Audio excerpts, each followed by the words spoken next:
This horror that took place in the tropical forests of the Philippines constitutes one of the darkest pages in history. So what really happened during this hellish march where only half of the 76,000 prisoner soldiers managed to survive? Don't forget to send your own stories to the email address provided in the description.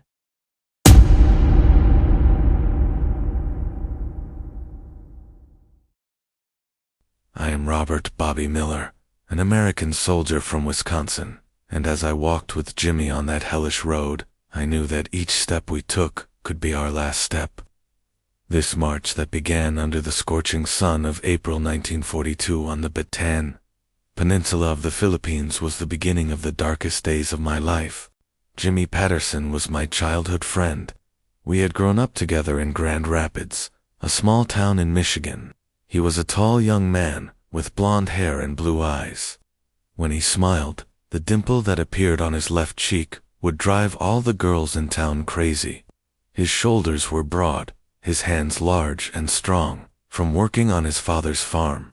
But what I remember most was his loyal heart that stood by me in every difficult situation, and his will that never gave up. In the fall of 1940, Jimmy and I had enlisted in the Army together. The war had not officially started in America yet, but everyone knew it would begin soon.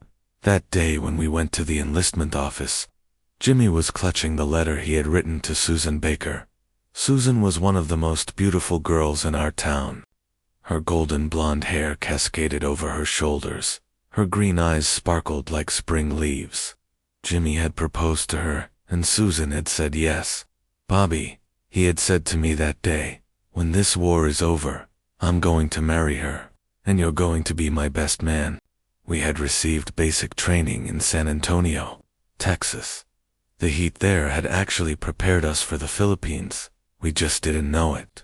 Sergeant Rodriguez was a tough man of Mexican origin. Short but muscular, he could make his voice heard throughout the entire camp. His eyes were dark and sharp. Every word that came out of his mouth was an order. "This training will save your lives," he would constantly shout.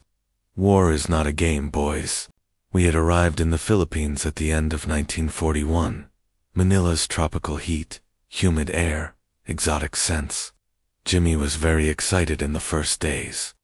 "This place is like paradise, Bobby," he had said. "Maybe when the war is over, I'll bring Susan here too, for our honeymoon." But after the Pearl Harbor attack, everything had changed. December 7th, 1941, that damned day.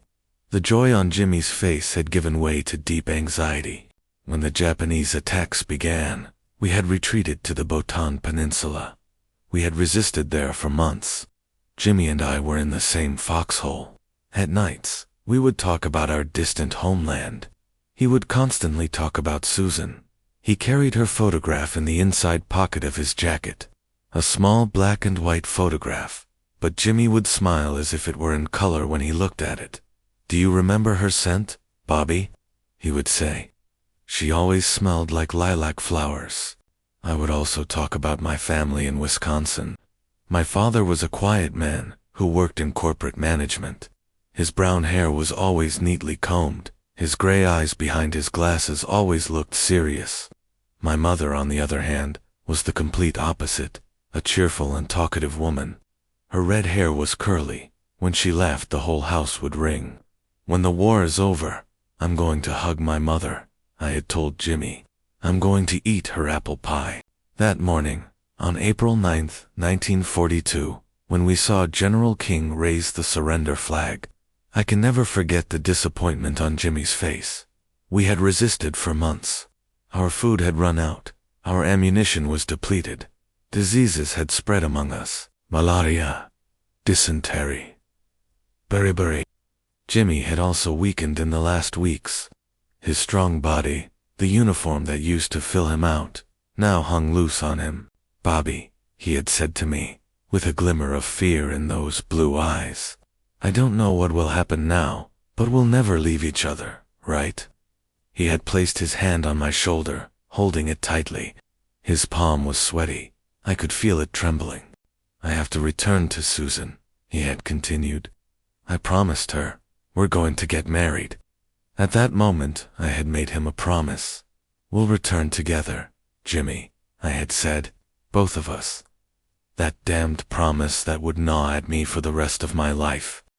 After we surrendered, they gathered us in a large area. Thousands of soldiers were sitting on the muddy ground. The sun was burning above us. There was no shade. We waited for hours. Jimmy was sitting next to me, looking at Susan's photograph. The photo was worn now. Its edges were frayed, but Jimmy kept it carefully. "Will I ever see her again, Bobby?" he had asked. There was a brokenness in his voice that I had never heard before that day. The first day of the march began in the early morning hours. The sun had not yet risen, but the air was already suffocatingly hot. The tropical humidity was sticking all around. Even breathing was difficult. I was walking next to Jimmy. Around us, thousands of soldiers were advancing silently. The dusty ground under our feet was reddish in color and rose in clouds with every step. Green palm trees lined both sides of the road, but their shade was forbidden to us. Jimmy would look at me from time to time, trying to smile, but there was no longer the joy in that smile as before. "Do you remember, Bobby?" he had said in the first hours. "Those long walks of ours in Grand Rapids, by the lake, in the evening?" Yes, I remembered. We would walk on the shores of Lake Michigan at sunset. The waters would be painted golden. A cooling breeze would blow. Now, however, we were walking in hellish heat toward an unknown fate. In the first hours, we had thought that maybe it wouldn't be so bad, but as the sun rose, the reality emerged. The temperature had reached 40 degrees. Our uniforms were soaked with sweat. We had boots on our feet, but our socks were full of holes. With every step, our feet hurt. Worst of all, they weren't giving us water. Our mouths were dry, our tongues stuck to our palates. The second day was even worse. We had started to see corpses by the roadside, the fallen from the groups before us. Jimmy would flinch every time he saw a corpse. "We won't be like them, Bobby," he would say, right? I tried to reassure him too, but fear was growing inside me. During this process, we began to get to know the Japanese guards. Among them was someone called Corporal Yamamoto. He was a young soldier, maybe 25 years old. Despite having a childish expression on his face, there was a cold determination in his eyes. Jimmy had stumbled once. Yamamoto immediately approached. "Walk," he shouted in broken English. "Walk, or you die." Jimmy pulled himself together that day, but I noticed that his strength was diminishing. On the third day, Jimmy's condition began to seriously deteriorate. Despite being tall, he had rapidly lost weight. The uniform that once filled him out now hung loose on his body. His cheeks had sunken, those beautiful blue eyes had become dull, and the areas around them had turned purple. His lips were cracked. He constantly tried to stick out his tongue and lick them, but it didn't help. "Bobby," he said to me, his voice coming out hoarse and cracked, "I don't think I can hold on much longer. I can't feel my feet anymore." He was indeed walking unsteadily. He swayed with every step, as if he were about to fall. I had taken his arm, trying to support him. "You'll hold on, Jimmy," I had said. There was doubt even in my own voice now. "We'll go back home, to Grand Rapids. Do you remember we planned to go to that little bar on Main Street? Miller's Tavern. We'll drink cold beer. Susan will come too." Jimmy had closed his eyes, trying to bring those days to life in his memory. "Susan," he murmured. "I missed her hands, Bobby. She had such soft hands. Do you remember? When she hugged me, I felt like I was safe." 2 drops of tears rolled from his eyes. They mixed with sweat and flowed down his cheeks. That night, they had allowed us to rest near a village. But it wasn't real rest, of course. We lay on the ground, on bare earth. Jimmy was lying next to me, shivering. Despite the hot weather, he was shivering. "Cold, Bobby," he was saying. "So cold." He had developed a fever. These were symptoms of malaria. I touched his forehead with my hand. It was burning. "Jimmy, rest," I had said. "You'll be better tomorrow." But we both knew this was a lie. Around us were other sick soldiers too. Some were delirious, some were moaning. Japanese guards patrolled from time to time, but they didn't help those who were sick. When I woke Jimmy up toward morning, his condition had worsened even more. He couldn't stand up. "Bobby," he said in a weak voice, "my legs won't hold me. They feel like ice cold, but at the same time they're burning."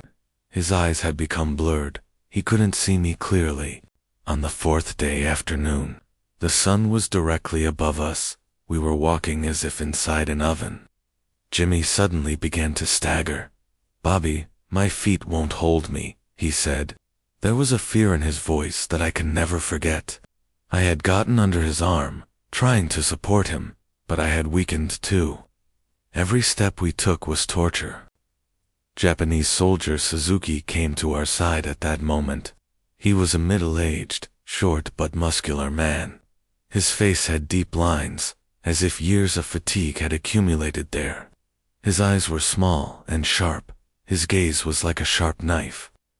"This man cannot walk," he said in broken English. "Leave him."